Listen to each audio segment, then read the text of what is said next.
Today we're exploring another big question. What is the fine-tuning of the universe, and why is the universe so finely tuned for life? So in case this topic is new to you, don't worry, I'm going to start with something familiar, baking a cake. So as you know, a cake recipe lists both ingredients and then precise amounts, precise numbers. So if we add too much salt, we could ruin the cake. If we add too little baking powder, the cake may never rise. If we change the oven temperature, the cake could turn out burnt or raw. Well, in a similar way, there are laws of physics that describe the universe through a set of extremely precise numbers. And scientists refer to these numbers as fundamental constants or parameters, and the reason they're called constants is because they appear to remain fixed throughout the history of the universe. So, depending on how you count them, there are anywhere from 30 to over 100 fundamental constants, and they include values that represent things like the strength of gravity, or the strength of electromagnetism, or the masses of elementary particles like electrons. So the interesting thing about these fundamental constants is that they, for the most part, have really narrow life-permitting ranges. So if even one of these numbers were slightly different, the universe would not support life at all. And not just human life, but even simple life like plants, microbes, or really anything that depends on stable matter in chemistry. So going back to the cake analogy, right? If we change an ingredient just a little bit, like adding a pinch of extra salt, we could probably still end up with a good cake. But for many of the universe's fundamental constants, even extremely small changes, equivalent to a pinch of salt, that would eliminate the conditions required for life. So I'm going to share a few examples to illustrate this. The first one is that if the initial expansion rate of the universe, which determines how fast space expanded after the Big Bang, if this was different by roughly 1 part in 10 to the power of 60, and to be clear, that's a decimal point followed by 59 zeros and then 1, then the universe would have either collapsed back on itself or expanded too rapidly for stars and galaxies to form, and life would not be possible. Another one is the cosmological constant, which governs the universe's long-term expansion. If this was different on the order of 1 part in 10 to the power of 120, then the universe would have expanded too quickly for galaxies to form or collapsed too early, and again, life would not be possible. Another one is the strength of gravity. This pulls matter together to form stars and planets, and so if this was different by on the order of 1 part in 10 to the power of 40, then long-lived stable stars like the sun could not exist, and again, life would not be possible. I'll do a couple more. So if the strength of the electromagnetic force, which holds atoms and molecules together, if this was different by on the order of 1 part in 10 to the power of 2, then atoms would either fail to hold together or be unable to form complex chemistry. And again, life would not be possible. I'm going to keep saying that. If the strength of the strong nuclear force, which binds protons and neutrons in atomic nuclei, if this was different by on the order of 1 part in 10 to the power of 2, then stars would not produce sufficient carbon and oxygen. And again, life would not be possible. And one more, if the strength of the weak nuclear force, which governs radioactive decay and early nuclear reactions, if that was different by on the order of 1 part in 10 to the power of 1, then most hydrogen would have fused into helium shortly after the Big Bang, and again, life would not be possible. So the question is, what's going on? Are our universe's fundamental constants finely tuned because they have to be, because of chance, or because they were intentionally set that way? We're going to spend the rest of our time looking at the evidence for each of those one at a time. Our first possibility is that the universe is finely tuned by physical necessity, meaning that the laws of nature force the fundamental constants of the universe to be what they are, and that there were really no other possible values that these fundamental constants could have taken. It's a fun idea, but unfortunately it misunderstands how the laws of nature work, because physical laws don't cause or fix any numbers. Rather, they just describe how the universe behaves given whatever values those fundamental constants have. So as an illustration, we can think of the physical laws a bit like a thermostat. A thermostat, it follows fixed rules about when it's going to turn heat on or off, but it doesn't actually choose the temperature settings itself. In the same way, physical laws do describe how the universe behaves once the numbers are set, or even what would happen if those numbers were set to something else. But they don't explain why those numbers were set to life-permitting values in the first place, why they're finely tuned in the first place. So as William Lane Craig puts it, there's no evidence that a life-permitting universe is physically necessary. Quite the contrary, all the evidence indicates that life-prohibiting universes are not only possible, but far, far more likely than any life-permitting universes. So our next possibility is that the universe is life-permitting by chance or brute luck. A fun idea, but there is a problem here, and that's that this is not just unlikely, it's improbable.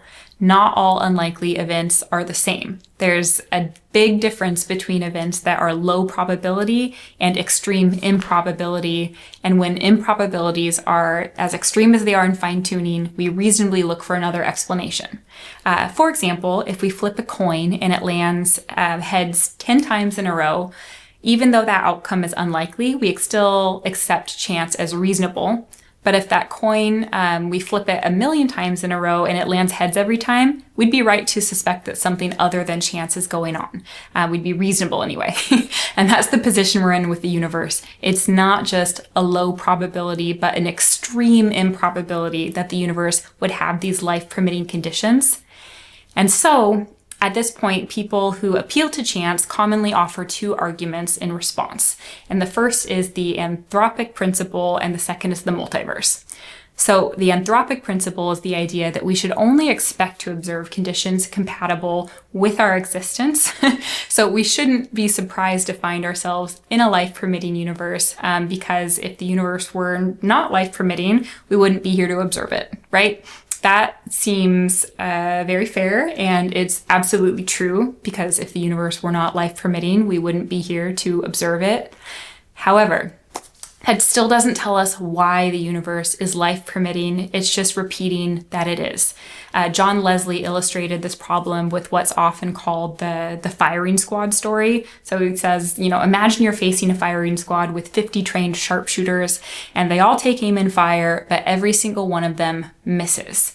Leslie writes, "If they hadn't all missed, then I shouldn't be considering the affair is not an adequate response." Meaning, yes, you could only observe that you're alive if all these different shots missed you, but that doesn't explain why you're still alive or why all those shots missed you. So, to address this, the next thing that people tend to appeal to is the multiverse. And that's the idea that our universe may be just one of an enormous number, perhaps even infinitely many universes, and that each universe has different values for these fundamental constants we've been talking about. And that if that's the case, then it's not surprising that at least one of these universes would, by chance, have the right combination of values to support life. Okay, so this idea has its own problems, and the first one is, in my mind, the biggest, and that's that there's currently no evidence for it. There's no evidence for other universes. It's an interesting theoretical idea, but it is not based on direct scientific observation. John Polkinghorne says that it's just a metaphysical guess.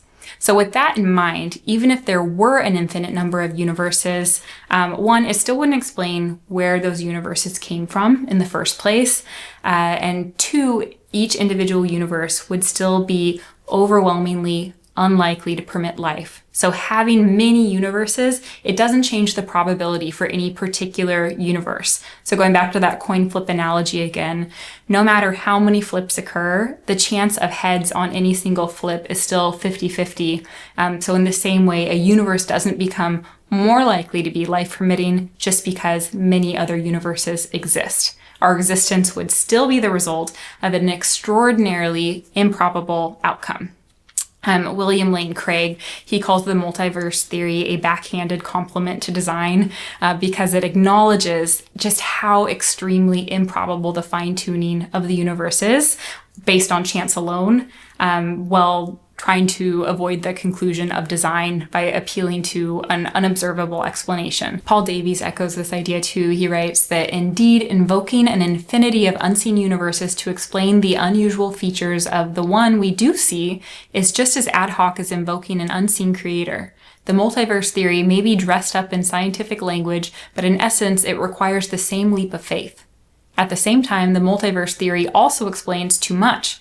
Appealing to everything in general to explain something in particular is really no explanation at all. To a scientist, it is just as unsatisfying as simply declaring God made it that way. So is chance theoretically possible? Yes. Is it probable? No. And this leaves us with the final possibility that the universe is fine-tuned because it was designed that way.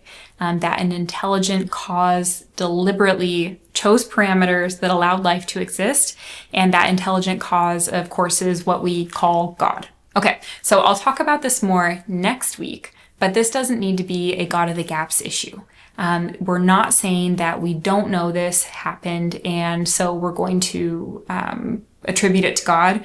Rather, it's saying that when we encounter an outcome that is extremely improbable on chance alone, yet is precisely suited to a meaningful goal, we normally infer intention. And then that makes design not just a possible explanation, but a reasonable one. So hang on, I have a couple good examples. So Robin Collins, he explains it like this, saying, suppose we went on a mission to Mars and found a domed structure in which everything was set up just right for life to exist.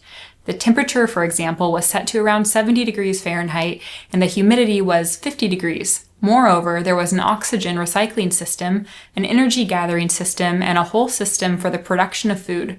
Put simply, the domed structure appeared to be a fully functioning biosphere. What conclusion would we draw from finding this structure?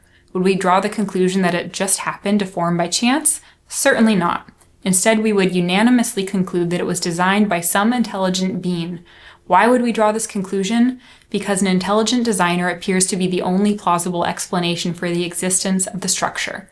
That is, the only alternative explanation we can think of, that the structure was formed by some natural process, seems extremely unlikely. And the argument isn't that design is the only imaginable explanation, but rather it is the one that best fits the kind of data we're dealing with, which is extreme improbability combined with life-permitting order.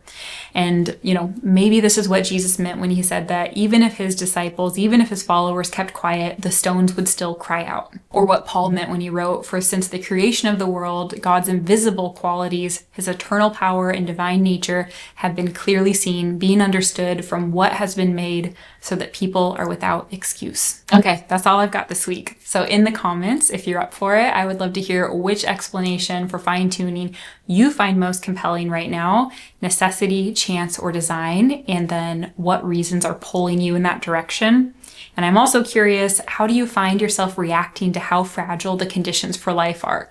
Does it spark wonder, questions, gratitude, or something else? And if you have other questions related to this topic or to Christianity or apologetics in general, you can feel free to put those in the comments too, and I will do my best to respond there or in a future video. And if you would like to see more content like this, you can click the button somewhere below the video and subscribe, and I'll see you next week. Bye.